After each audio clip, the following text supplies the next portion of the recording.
आपके बच्चे, आपके लिए आकाश बंद हो जाएगा, आपके परिवार के लिए आकाश बंद हो जाएगा। लोग अपने बच्चों पर दोष लगाते रहते हैं, लेकिन अगर आप प्रार्थना योद्धा हैं और आप कहता प्रार्थना करने में, कमिटमेंट में कमजोर हो गए, तो आगे बच्चों के लिए आकाश बंद करवा रहे हैं आप। कहता है कि आपको विश्वास करना, अपने पड़ोसी से पूछो आकाश बंद करवाना कि खुलवाना है? मैं तो खुलवाना है, आपने भी खुलवाना है। तो इस समय कहता है कि विश्वास करना है, कहता है ये चीजें हैं। तब उसके 26 के 12 में हम देखते हैं तो इसको बात समझ में आई। परमेश्वर ने इसको कहा भागना भाग जा। कहता लेकिन मैं तेरे बाप के कारण, कहता तेरे बाप ने कमिटमेंट पूरी करके बताई है, कमिटमेंट पूरी की है। कहता भाग जा। कहता लेकिन तेरे बाप के कारण मैं तेरे को आशीष दे रहा हूं। मैं कह रहा हूं आप समझ रहे हैं इस बात को कि आपका बच्चा अगर कुछ भी कर रहा है, कुछ भी हो रहा है, नहीं मान रहा, कहना रोने की जरूरत नहीं है। आपको तकिए पर आंसू रखकर रोने की जरूरत नहीं है, बाथरूम में जाकर रोने की जरूरत नहीं है। मुझे पता है बहुत सारी औरतें बाथरूम में खड़ी रोती हैं, कहता रोने की जरूरत नहीं। वहां पर परमेश्वर का आत्मा आपसे बात कर रहा है। बहुत सारे भाई लोग कहता बाथरूम में जाकर रोते हैं, कह रहा कि अलग कमरे में जाकर रोकते हैं, एकांत ढूंढते हैं रोने के लिए। कहता कि आपको अलग करने की जरूरत नहीं है, परमेश्वर आपको 100 गुना फल देने वाला है ईश्वर के नाम में। कहता लेकिन आपके बच्चे, आपके प्रार्थना करने के कारण, आपके कमिटमेंट करने के कारण, परमेश्वर ने कहा कि अब्राहम को कहा था मैं तेरे नाती पोतों तक तुझे आशीर्वाद देता रहूंगा। परमेश्वर यही आशीर्वाद आपके नाती पोतों तक बनाकर रखेगा। बस आज आपको कमिटमेंट करना है कि परमेश्वर मैं, पवित्र आत्मा जी, मैं हमेशा 3 टाइम प्रार्थना करूंगा या 2 टाइम करूंगा, या परमेश्वर 1 टाइम तो मत करना। तो पवित्र आत्मा कह रहा है आपसे कि जब आप गवाहियां दूंगा परमेश्वर, लोगों फल लाने वाला बनूंगा, आप सुसमाचार सुनाने वाला बनूंगा। प्रभु आप कहते हैं कि मैं बाहर जाती नहीं, मैं तो हाउस वाइफ हूं। मैं कह रहा हूं कि जब आप किसी व्यक्ति को हमारी मिनिस्ट्री का शेयर करते हैं, जहां सुसमाचार, अपने दोस्त को, रिश्तेदार को, आपने वचन को पूरा कर दिया, आपने अपनी गवाही को सुना दिया, आपने फल ला दिया, आपने बीज बो दिया। यहां पर कहता उसी समय इसहाक को यह बात समझ में आई। और देखो इसी के 26 के 12 में लिखा, इसहाक ने उसी बात के लिए लिखा वहां पर, कह रहा कि इसहाक ने उसी देश में जोता बोया। कहता है कि आपने क्या बोया है, आप क्या काटोगे इस धरती पर, आप इतने साल से यहां पर रह रहे हो। परमेश्वर आपसे सवाल करेगा, कहता है कि आपने क्या बोया अपनी लाइफ में? सिर्फ ये बोया है कि परमेश्वर मुझे पैसा मिला मैंने दे दिया? परमेश्वर कहता है आपने अपना मन, अपने विचार, कहता है कि परमेश्वर को बोए हैं कि नहीं? दुनिया में जाकर सुसमाचार सुनाया कि नहीं? पवित्र आत्मा कहता है फल उसके घर में आएगा, आकाश उसके लिए खुलेगा। जो फल लाता है, सुसमाचार सुनाता है, एक दूसरे को कहता है गवाही देता है, कहता है कि ये याद रखना वो लोगों के लिए स्वर्ग में, कहता है छोटा कमरा नहीं मिलेगा, कहता बहुत बड़ा कमरा मिलेगा। कहता है कि कमरे मिलेंगे। बाइबल मुझे प्रभु ने एक दर्शन दिखाया था, उसमें बताया था कि एक कमरा है और उस कमरे में, एक कमरे में, ये कैमरा थोड़ा नीचे किया तूने, एक कमरे में एक कमरा है और एक कमरे के अंदर छोटे कमरे में। मैंने कहा ये यहां पर कैसे है? तो उसी समय प्रभु के आत्मा ने कहा ये कभी कभी चर्च जाता था, मतलब कभी कभी सुसमाचार सुनाता था, कभी कभी, तो उसके लिए छोटा कमरा है। लेकिन जो पास्टर लोग थे, कहता है जो सेवा करने वाले लोग थे, उनके लिए कहता है कि पूरे कमरे वो पूरे नहीं थे, वो पूरे महल कितना किलोमीटर था, वो घूमने के लिए था। वो घूमते थे फिर आ जाते थे शाम को उस गार्डन में वापस। तो आप उसका मतलब क्या है? कहता है परमेश्वर ने उनके लिए पूरी जगह रखा, जाओ बेटे जोन से मर्जी कमरे में जाओ, तुम मेरे बेटे बेटियां हो। वो इसलिए बोलता है, कहता है दूसरे को बोलता है हेलो तू मेहमान है, तो ये इस कमरे से बाहर नहीं जाना, बस तेरे यही है रसोई कमरा और ये गार्डन, छोटा सा फ्लैट है आपका। आप समझ रहे हैं कि नहीं? आपके पास 1 BHK का फ्लैट मिलेगा, किसी को 2 BHK का, 3 BHK का, किसी को बंगलो मिलेगा, हालेलुया, किसी को बाहर घूमने को मिलेगा। मैं फिर कह रहा हूं कि आपको ये समझना है। कहता है पवित्र आत्मा आपसे बात कर 26 के 12 में इसको समझ में आ गया कि मुझे परमेश्वर की बात को मानना चाहिए और सुसमाचार सुनाना चाहिए। और इसने इसी में क्या किया? इसहाक ने उसी देश में जोता बोया, परमेश्वर की आज्ञा को माना और कमिटमेंट किया और उसी वर्ष में 100 गुना फल पाया। यहोवा ने उसको आशीष दी। और आगे लिखा, कहता कि उसको इतनी आशीष दे दी कि उसके भाई लोग भी उससे जलने लगे। आप समझ रहे हैं? उसके दुश्मन भी उससे जलने लगे। तो इसका मतलब कहता कि आज मैं कह रहा हूं कि आप जब अगर आपसे कोई जल रहा है, जेलस कर रहा है, तो आपको डरने चिंता करने की जरूरत नहीं है। आपके लिए आकाश खुल चुका है, बंद नहीं होने वाला। हालेलुया। इसका मतलब जब कोई मेरे से जलता है, मेरी बुराई करता है, तो मैं समझ जाता हूं मेरे लिए आकाश खुल गया है, बंद नहीं होने वाला। हालेलुया। तो आपको विश्वास करना करा कि आज आपको बढ़ना है। आपके अंदर एक जिम्मेदारी दी है, परमेश्वर ने आपको एक जिम्मेदारी दी है कि आप उस जिम्मेदारी का सामना अच्छे से करें। और कह के इसी के में लिखा, कहता है बड़ा उन्नति होती चली गई, यहाँ तक कि अति महान पुरुष हो गया। किस कारण से? क्योंकि उसने परमेश्वर की बात मान ली। आज बहुत सारे लोग परमेश्वर की बात मानने में देर करते हैं, वो कमिटमेंट कर देते हैं लेकिन वो उसको पूरा नहीं करते। और इसी समय परमेश्वर की बात मानने के बाद देखो क्या आशीर्वाद आ रहे हैं परमेश्वर की बात मानने के बाद, कि बहुत सारी आशीषें खुल रही हैं, बहुत सारी ब्लेसिंग आ रही है। आपको आपकी भी एक जिम्मेवारी बनती है। हम बहुत बार क्या करते हैं, प्रभु मैं तेरी सेवा करूंगा, मैं तुझे नहीं छोड़ूंगा। शादी हो जाती है तो शपथ लेते हैं, उस समय कह रहे होते हैं परमेश्वर मैं इस पत्नी के साथ ईमानदार रहूंगा और थोड़े दिन के बाद झगड़ा भी करूंगा। मतलब क्या ईमानदारी चल रही है और क्या नहीं चल रही है। मतलब प्रार्थना में कमिटमेंट करते हैं कि मैं डेली परमेश्वर प्रार्थना करूंगा, मैं समर्पण करता हूं, मैं इस मिस्टी के साथ जुड़ा रहूंगा, लेकिन सेवा करूंगा, और बार बार हम कमिटमेंट करने के बाद तोड़ देते हैं। अगर आपने कोई कमिटमेंट तोड़ी है तो इसी समय हाथ उठाओ और कहो परमेश्वर जो जाने अनजाने में मुझसे कोई गलती हुई माफ कर परमेश्वर। पवित्र आत्मा कहता है कि आपको अपनी जिम्मेदारी को संभालना है। मैं परिवार के लिए प्रेयर करूंगा। अपने हाथों को उठाओ और बोलो कि परमेश्वर मैं अपने परिवार के लिए प्रेयर करूंगा और तू मुझे आशीष दे यीशु मसीह के नाम में। जब आप ऐसी बातें बोल रहे हैं तो उसी समय परमेश्वर का आत्मा आपके लिए 100 गुना बरकत को खोलने के लिए जा रहा है, 100 गुना आकाश को खोलने के लिए जा रहा है। एक आदमी था और उसी समय उसके ऊपर बहुत कर्जा था, तो वो उस समय में परमेश्वर से प्रार्थना करता था और बड़ा परमेश्वर के सामने बोलता था, परमेश्वर मेरा एक बार बिजनेस चला दे, मैं तेरे लिए ये बना दूंगा, मैं तेरे एसी दे दूंगा, कूलर दे दूंगा, ये कर दूंगा, वो कर दूंगा, फलाना करूंगा। तो उसी समय फिर जब वो कोरोना आया तो उसके ऊपर बहुत सारा और कर्जा हो गया। और उसी समय वो एक बार मेरे साथ अपॉइंटमेंट लिया तो उसी समय प्रभु के आत्मा ने मुझे बोला, कहता है कि इसके लिए मैंने आकाश बंद कर दिया। मैंने कहा है तो मैं इसके लिए प्रार्थना ना कर अभी। और उसी समय एक स्वर्गदूत आकर बोल रहा मुझे, तो उसी समय मुझे लग रहा है ऐसे करके, और मैं उसी समय में प्रार्थना किया उसके लिए और मैंने कहा परमेश्वर कारण क्या है, ये पश्चाताप करेगा। तो उसी समय उसको बताया, कहता है कि ये हर बात में छोटी छोटी बातों में मुझे तुच्छ जैसा जानता है, जैसे मेरे को ऐसे ही बोल देता है, कहता है मैं ये कर दूंगा परमेश्वर, वो कर दूंगा परमेश्वर, ये कर दूंगा परमेश्वर, वो कर दूंगा। तो आप अगर जो कर सकते हो वो करो, जो नहीं कर सकते वो ना करो। मतलब उसने क्या किया, उसने धन तो देना शुरू कर दिया परमेश्वर को, परमेश्वर ने इसका काम खोलना शुरू कर दिया, लेकिन उसके बाद उसने कहा कि परमेश्वर मैं लोगों को भी बताऊंगा, गवाहियां भी दूंगा, लेकिन वो ये काम नहीं कर पाया, उसका बिजनेस फिर से ठप हो गया। लेकिन उसके बाद कहता जब उसने प्रेयर कराया, उसको मैंने उसकी कमी बताया कि परमेश्वर को आपने कई बार कहा परमेश्वर मैं अपने रिश्तेदारों को बताऊंगा किसने मेरा काम खोला, मैं दोस्तों को बताऊंगा किसने काम खोला, लेकिन कई बार मैं चूक गया और परमेश्वर के आत्मा ने मुझे कहा कि इसको बोल प्रेयर कर और माफी मांग। और इसी समय जब उसके लिए प्रेयर किया गया, पश्चाताप कराया, 25 करोड़ रुपए का उसका बिजनेस एक साल के अंदर बढ़ा। कोरोना के टाइम में ऑनलाइन बिजनेस शुरू किया उसने। मतलब आज परमेश्वर ऐसे लोगों के साथ खड़ा होना चाहता है जो लोग इस समय विश्वास कर रहे हैं। अपने हाथों को उठाओ और बोलो प्रभु मैं अपनी बात को पूरा करने के लिए कभी पीछे नहीं हटूंगा, मुझे माफ कर जो मैं पीछे हटाऊं। तो इसी समय आपके लिए रास्ते खुलेंगे। पहला शमूएल 1:11 में कह रहे कि देखो हन्ना ने मन्नत मांगी, क्या चर्च जाती थी, दान देती थी, सब कुछ करती थी, प्रेयर करती थी और बाइबल क्रिश्चियन होगी मैं तो कह रहा हूं, लेकिन यहाँ पर क्या लिखा, उसने यह मन्नत माननी की है सेनाओं के यहोवा यदि तू अपनी दासी को दुख पर सचमुच दृष्टि करे और मेरी सुधि ले अपनी दासी को भूल ना जाए, अपनी दासी को पुत्र दे, तो मैं उसे जीवन भर, यहाँ कमिटमेंट आ गई, जीवन भर के लिए यहोवा को अर्पण करूंगी। देखो उसने क्या कहा, जीवन भर के लिए अर्पण करूंगी, मतलब तेरी सेवा में दे दूंगी। उसने कमिटमेंट किया और जब उसने कमिटमेंट किया कि मैं तेरी सेवा में दे दूंगी, हो सकता था कि परमेश्वर उसको ना देता, लेकिन परमेश्वर ने उसकी कमिटमेंट सुन के उसको दे दिया और उसको बच्चा दिया। उसको जब उसके पेट से शमूएल पैदा हुआ तो उसी समय पवित्र आत्मा ने उसको ब्लेस किया, लेकिन उसने एक बात और कमिटमेंट में कही थी, उसके सिर पर छुरा फिरने ना पाएगा।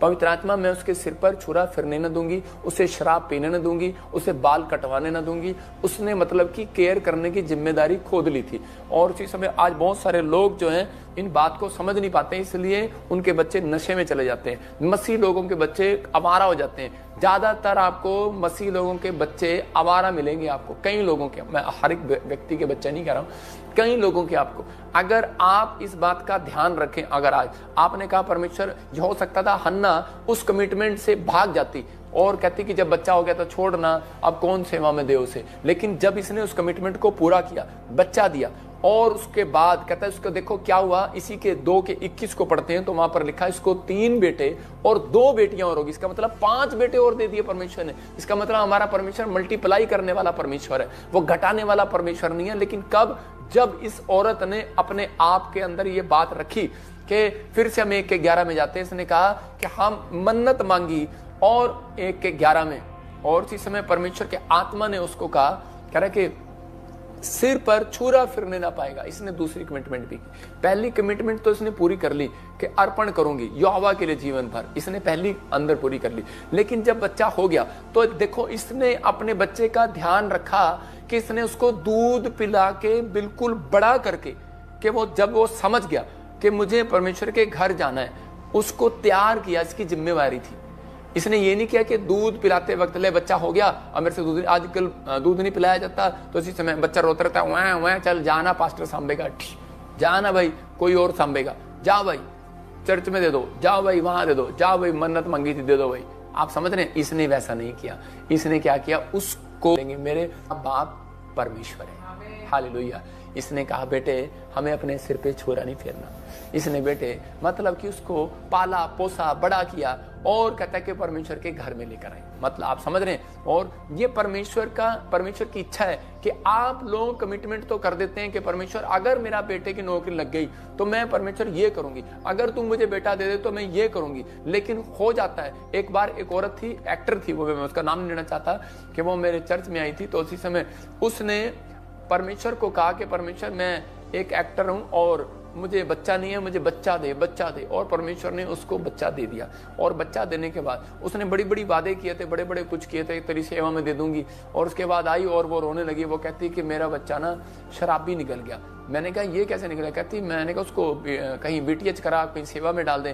कहती कि मैंने मन्नत मांगी थी तो मैंने उसको सेवा में भेजा, लेकिन वो वहां जाके शराब पीने लगा। शराब पीने लगा, लेकिन कब भेजा? जब तेरे को समस्या आ गई, जब वो 15, 18, 19, 20 साल का हो गया, वो जब शराब पीने लगा तब। मतलब इतने दिनों में उसके साथ माँ ने टाइम नहीं बिताया, प्रार्थना में टाइम नहीं बिताया, उसको परमेश्वर के बारे में नहीं बताया, क्योंकि माँ एक्टिंग करने जा रही थी, बच्चा कंचे खेल रहा था। माँ एक्टिंग करने जा रही थी, नौकरानी उसको दूध पिला रही थी। माँ एक्टिंग करने जा रही थी, कोई और कहीं संभाल रहा था। तो क्या हो गया बीच में? क्या डिफरेंस आ गया कि उसकी कमिटमेंट अधूरी होगी। उसने मन्नत तो मांग ली, लेकिन उसकी जो कमिटमेंट थी, परमेश्वर चाहता है कि आप अपने बच्चों को ये शिक्षा दें कि हमारा परमेश्वर यीशु मसीह है और वो पाप के साथ नहीं, वो सत्य के साथ, पवित्रताई के साथ हमें रोटी देता है। पिता परमेश्वर की हमें 3 टाइम प्रार्थना करना है बेटे। हमने उन लोगों को समझाना है और बताना है कि हमें इन चीजों के साथ नहीं रहना। जितना आप उसके साथ रहोगे, जितना कोई मेरे साथ रहता है उसके ऊपर अभिषेक बढ़ता है, जितना कोई मेरी वेदी के प्रभु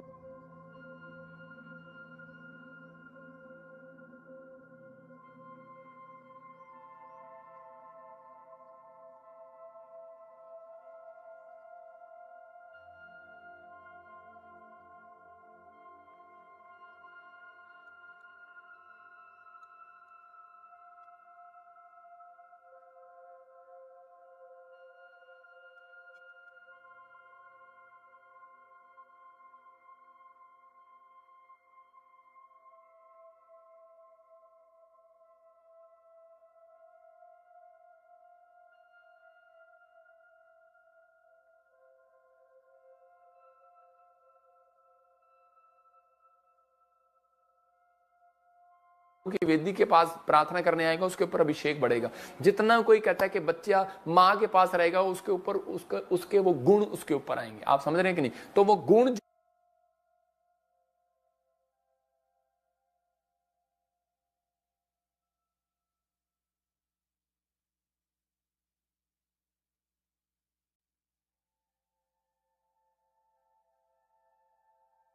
जो आपके अंदर है वो आपको उसको देने हैं। जब आप देते हैं तो परमेश्वर का आत्मा आपकी जिंदगी में काम करता है। यही गलती है कि हम कई बार जिम्मेदारी तो ले लेते हैं कि परमेश्वर मैं बच्चे को सांभ लूंगी,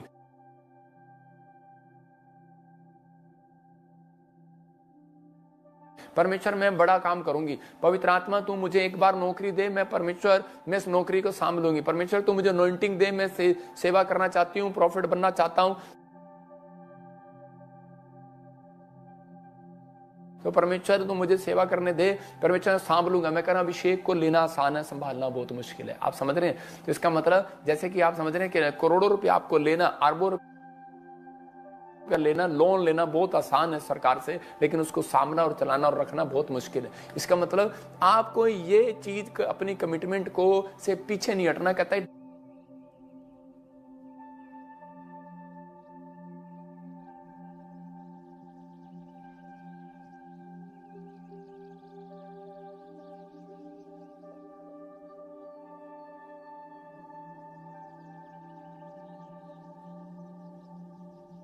जब आप ये कमिटमेंट करते हैं, जब आप ये मन्नत मांगते हैं तो परमेश्वर देता है। परमेश्वर भी अपनी कमिटमेंट पूरा करने में ईमानदार आपके साथ, तो आपको भी ईमानदार बनना है। भला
की 3:10 में लिखा, मैं कह रहा हूं कमिटमेंट पूरा करो। कहता मैं तुम्हारे लिए आकाश के झरोखे खोलूंगा। जब हम उसको पढ़ते हैं, एक पादरी को मैं देख रहा था पानीपत में, किसने घर के पर बोर्ड लगाया हुआ। क्या बोर्ड लगाया हुआ है? उसके बोर्ड पर लिखा था, दोपहर को बोर्ड पर लिखा हुआ था कि करो, हाँ तुम कमिटमेंट को पूरा करो, मैं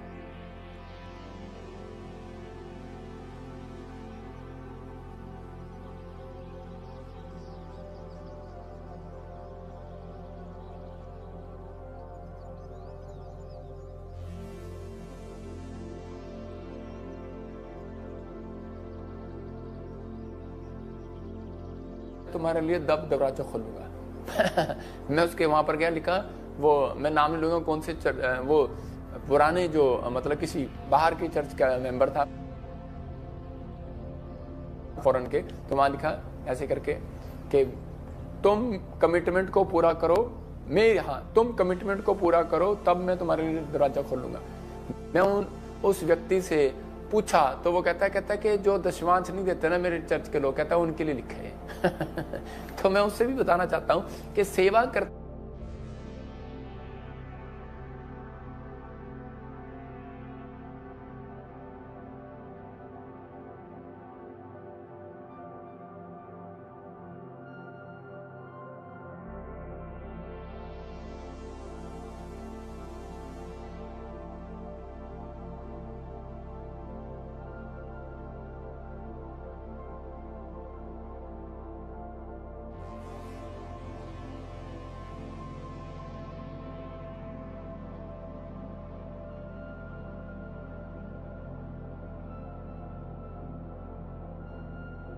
करते कई बार पादरियों भी भूल जाते हैं। पादरियों के लिए भी यही मैसेज है कि तुमने कमिटमेंट की है परमेश्वर के, मुझे चाहे कुछ मिले चाहे ना मिले परमेश्वर, लेकिन मैं तेरी सेवा कभी नहीं छोड़ूंगा। तो ये हमारी सेवा है। आप हमें दें ना दें, हमें तब भी आपके लिए प्रार्थना करना है, लेकिन ये आपका फर्ज है। आपने कमिटमेंट की है कि परमेश्वर मेरा काम हो गया तो मैं ये 10 गुना दूंगा या इतना दूंगा, तो ये कमिटमेंट से आप पीछे हटते हैं तो नुकसान आपका होता है, हमारा नहीं होता। तो इसका मतलब आपको इस चीज के लिए आज से तय करना है कि परमेश्वर, चाहे वो दान की हो, चाहे वो प्रार्थना की बात हो, चाहे वो सुसमाचार सुनाने की हो, चाहे वो गवाही देने की हो, पड़ोसी को बोलो अपनी कमिटमेंट से मत भाग। अगर आप कमिटमेंट कर रहे हैं तो खुदा आपके लिए कमिटमेंट कर रहा है। कहता है मैं आकाश के झरोखे खोल, तो दिखा दो ना 3:10 इनको कि मैं कह रहा हूं कि तुम्हारे लिए आकाश के झरोखे खोलूंगा। कमिटमेंट कर रहा हूं। कहता 10 पहले कह रहा है दशमांश के भंडार में ले आओ दशमांश, फिर क्या कहता मैं तुम्हारे लिए आकाश के झरोखे खोलूंगा। तो इसका मतलब परमेश्वर कह रहा है तब खोलूंगा, तब कह रहा है जब कमिटमेंट पूरी करोगे। तो आप किसी भी प्रकार से अमीर होना चाहते हैं, ये वाली कमिटमेंट पूरा करें। अगर आप परमेश्वर के दर्शन करना चाहते हैं, शांति चाहते हैं, तो प्रार्थना वाली कमिटमेंट पूरा करें। अपने बच्चों को समझाएं, जो चाहते हैं वो चीज मिलेगी। लेकिन परमेश्वर का आत्मा कह रहा है कि आप